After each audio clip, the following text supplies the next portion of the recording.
बिहार में सब कुछ ठीक ठाक चल रहा है। हम इसलिए ऐसा कह रहे हैं क्योंकि एनडीए में लगातार सवाल खड़े हो रहे हैं। एक तरफ जहां बीजेपी की बात करें तो बीजेपी के डिप्टी सीएम तारकिशोर प्रसाद ने स्पष्ट रूप से कह दिया है कि मुकेश सहनी के साथ हमने कभी विधान परिषद का चुनाव ही नहीं लड़ा है। वहीं मुकेश सहनी का कहना है कि गठबंधन में तो हैं लेकिन हम चुनाव लड़ेंगे। अगर बीजेपी एमएलसी चुनाव के दौरान मुकेश सहनी को सीट नहीं देती है, 4 सीट मुकेश सहनी ने मांगा है, अगर सीट नहीं मिली तो वो खुद 24 सीट पर चुनाव लड़ने को तैयार है। वहीं सवाल खड़े हुए कि क्या गठबंधन तोड़कर चुनाव लड़ेंगे या गठबंधन के साथ चुनाव लड़ेंगे। मुकेश सहनी ने इस बात का जवाब तो दिया ही है। उन्होंने स्पष्ट रूप से कहा है कि गठबंधन तो टूटेगा, लेकिन कब टूटेगा ये बयान आप खुद उन्हीं से सुनिए। नहीं मिलेगा ऐसा नहीं बात है। जब एनडीए है तो निश्चित तौर पे आप सब समझ सकते हैं कि एनडीए का मतलब क्या है। एनडीए है तो गठबंधन है, और गठबंधन है तो जो भी सीट है उसको सहयोगी दलों में जिस आधार पे जिनका पास जितना वोट है उस आधार पे उनको वितरण होता है। और गठबंधन का रूप ही यही है कि गठबंधन हुआ तो मिल बांट के सब लोग चलेंगे और चुनाव जीतेंगे। तो अगर एनडीए नहीं है तो उस जगह पे हम स्वतंत्र हैं और मजबूती से 24 जगह हम चुनाव लड़ेंगे। हमारे पास कैंडिडेट भी रेडी है और हम लोगों ने 2000 पंचायत चुनाव के समय ही हमने तैयारी किया है। हमारे पास 24 नाम रेडी है। जब भी अगर गठबंधन में मुझे लगता है प्लेटफॉर्म पे अभी गठबंधन के प्लेटफॉर्म पे बात नहीं हो रहा, लोग अपने अपने अनुकूल लोग बात कर रहे हैं। और मुझे लगता है कि जो जिनको जो समझ है, जितनी समझदारी है उस अनुकूल लोग बात कर रहे हैं। लेकिन मुझे इतना पता है कि जब गठबंधन की बात होगा तो वहाँ पे गठबंधन होगा तो वीआईपी पार्टी को भी जगह मिले, क्योंकि हम गठबंधन के सरकार में हैं। और अगर गठबंधन नहीं होता तो फिर सब पार्टी स्वतंत्र हैं 24 सीट लड़ने के लिए। उसमें क्या उसका क्या फायदा होगा, क्या नुकसान होगा, ये कहाँ हम लोग सोचते हैं। हम लोग तो संघर्ष करने वाले लोग हैं और हम तो हर लड़ाई लड़ने के लिए तैयार हैं। चाहे 2022 में अभी उपचुनाव ये अपना एमएलसी का चुनाव हो या उपचुनाव हो, या 2024 में लोकसभा हो या 2025 में विधानसभा हो, हर चुनाव के लिए बिहार में वीआईपी पार्टी के कार्यकर्ता तैयार है, स्वतंत्र है लड़ाई लड़ने के लिए। हम कभी भी अपनी लड़ाई लड़ने में पीछे नहीं हटेंगे, क्योंकि हमारा लड़ाई है निषाद समाज को कल्याण कराना, निषाद समाज को आरक्षण दिलाना।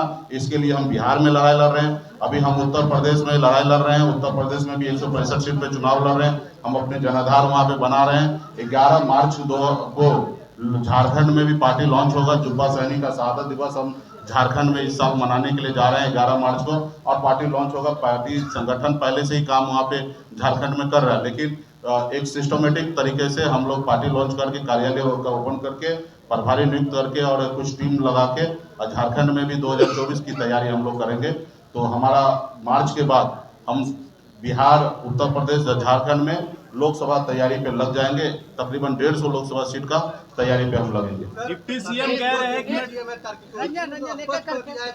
जब चुनाव हुए थे विधान परिषद के उस समय आप लोग सहयोगी नहीं थे, तो मेरा तो दरकिनार कर दिया कि नहीं, सही बात उन्होंने कहा है कि जब चुनाव हुआ था उस समय में न जेडीयू के साथ थे, न हम पार्टी थे, न वीआईपी थे। वो अकेले चुनाव लड़े थे।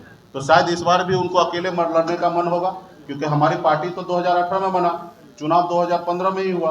तो सही बात है कि हम उस समय में हम नहीं थे, तो सही बात है कि हम उस समय में हम नहीं थे, तो कैसे गठबंधन होगा। अभी जब से हमारी पार्टी बना है 18 में, 18 के बाद 19 में भी हमने गठबंधन किया। ये बिहार में चाहे भले यूपी के साथ हो, 2020 में चुनाव हुआ तो भी हम गठबंधन किए। अभी हम लोग एनडीए गठबंधन में हैं, और गठबंधन है तो साथ में लड़ेंगे, नहीं है तो फिर अकेले लड़ने के लिए तैयार है। महत्वपूर्ण सवाल है मंत्री जी, एक सवाल है कि जिस तरीके से आपका राजनीतिक विस्तार हो रहा है, आप अति पिछड़ा की राजनीति कर रहे हैं, आपको नहीं लगता कि बीजेपी रुकावट बन रही है आपके इस राजनीतिक सफर में?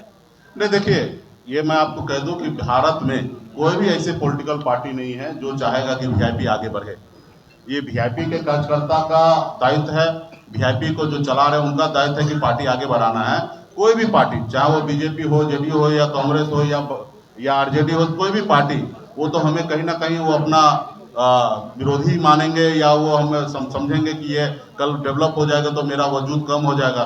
आज सही में आज निषाद समाज अपने पैर पे खड़ा हो गया तब ने 11 सीट ले लिया, या पैर पे खड़ा हो गया तो 2019 में 3 सीट ले लिया। अगर पैर पे खड़ा नहीं होता, अपनी जमीन नहीं बनाता, अपने प्लेटफॉर्म नहीं बनाता, तो फिर बड़े बड़े नेता, बड़े बड़े पॉलिटिकल पार्टी के पीछे पीछे हमारे पूर्वज जैसे घूमा वैसे अभी भी घूमता। तो ये आज बिहार में निषाद समाज जागरूक हो गए और अपनी प्लेटफॉर्म बना लिया है, तो निश्चित तौर पे बहुत सारे लोगों को तकलीफ होगा। आज लोग सोच रहे हैं कि इस सीट पर हम लड़ेंगे कि नहीं लड़ेंगे। आज हम भी निर्णय लेते कि हम लड़ेंगे, तो कुछ पॉलिटिकल पार्टी को तो नुकसान हो रहा ना। वीआईपी पार्टी खड़ा होने से या अन्य समाज के भी लोग अगर खड़ा हो जाते हैं, वो अपने हक अधिकार की बात करते हैं, तो बहुत सारे पॉलिटिकल पार्टी को नुकसान होगा। आज से 75 से पहले का अगर समय देखिएगा तो सिलेक्टेड लोग राजनीति करता था इस देश में। 75 के बाद जब लड़ाई लड़ा जननायक हमारे नहीं जयप्रकाश जी, उसके बाद पूरा बिहार या पूरे भारत में एक लोगों में उम्मीद आया।